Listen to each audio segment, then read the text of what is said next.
কাঞ্চনজঙ্ঘায় ট্রেকিংয়ে গিয়ে মৃত্যু হলো বালির সমবায়ী পল্লীর বাসিন্দা এক ব্যক্তি। তার দেবব্রত বর, বয়স 46। 11 জন সদস্যের একটি ট্রেকিং দলের কাঞ্চনজঙ্ঘায় গিয়েছিলেন তিনি। পাহাড়ের নির্দিষ্ট গন্তব্য ছুঁয়ে নামার পথে শ্বাসকষ্টের সমস্যা শুরু হয় তার, যার ফলে মাঝপথে মৃত্যু হয়। পরিবার সূত্রে জানা গিয়েছে 17 মে বাড়ি থেকে ট্রেকিংয়ের উদ্দেশ্যে বেরিয়েছিলেন দেবব্রত। 19 তারিখ ভিডিও কলে শেষ পরিবারের সঙ্গে কথা হয়। এরপর উচ্চতর কারণে ফোন বন্ধ করে দিয়েছিলেন তিনি, ফলে আর কারোর সঙ্গে যোগাযোগ হয়নি তার। 25 তারিখ নির্দিষ্ট গন্তব্য ছিলেন আমার পথে অসুস্থ বোধ করলে ওই ট্রাকার চিকিৎসার জন্য তাকে নামিয়ে আনার আগেই মৃত্যু হয় তার। মঙ্গলবার এই খবর আসার পরে শোকের ছায়া নেমে আসে পরিবারে। জানা গিয়েছে পরিবারের একমাত্র রোজগারে ছিলেন দেবব্রত। বাড়িতে রয়েছেন বৃদ্ধ মা, স্ত্রী, ছেলে ও মেয়ে। গত 15 বছর ধরে ট্রেড করছেন, এভারেস্ট চূড়াতে উঠেছেন, কাঞ্চনজঙ্ঘা গেছেন, অনেকেতে গেছে, কিন্তু এবারে ফিরে এলো না।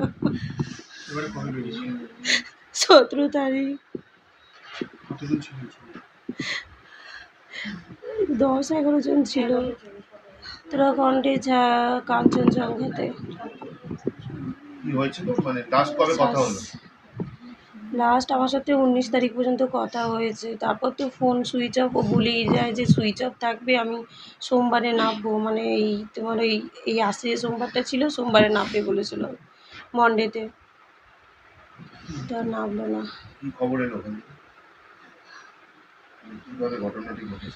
গত শনিবার উনি নেই বললেন, তারপর ওনারা 2 দিন পর নেবে খবর দিয়েছে। কালকে 28 তারিখ, কালকে খবর পেয়েছি আমরা রাত 8টায়। ওনার শ্বাসকষ্ট হচ্ছিল। ঘটনাটা হচ্ছে যে মনু, আমরা মনু বলেই ওকে জানি। হ্যাঁ, ও অ্যাকচুয়ালি দেবব্রত ভালো নাম। ওর ট্রেকিংয়ে ছোটোবেলা থেকেই নেশা। বিভিন্ন সময় ও চলে যেত বাড়ি থেকে, গিয়ে ট্রেকিংয়ে কিছু কিছু বন্ধু আছে যারা, তারা ওর সঙ্গে একসঙ্গে ট্রেকিং করতো।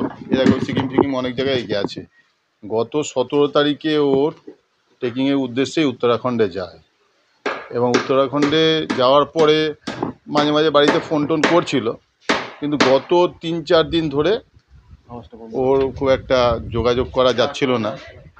তা গতকাল খবর আসে যে ওখানে ওর ট্রেকিংয়ে গিয়ে ওর মানে আর উঠতে পারেনি। যখন নামছিল তখন ও পড়ে গেছে একটা দুর্ঘটনায়, ও আর নেই আর কি। পড়ে গেছে মানে শ্বাসকষ্ট হচ্ছিল, এরকম একটা কোনো সমস্যা ছিল, এটা তো ওই সময় তো বলা যাবে না কি দুর্ঘটনার একটা ঘটেছে। তা এখন ওর পরিবারের লোক গেছে, উত্তরাখণ্ডে গেছে, বাই ট্রেনেই গেছে,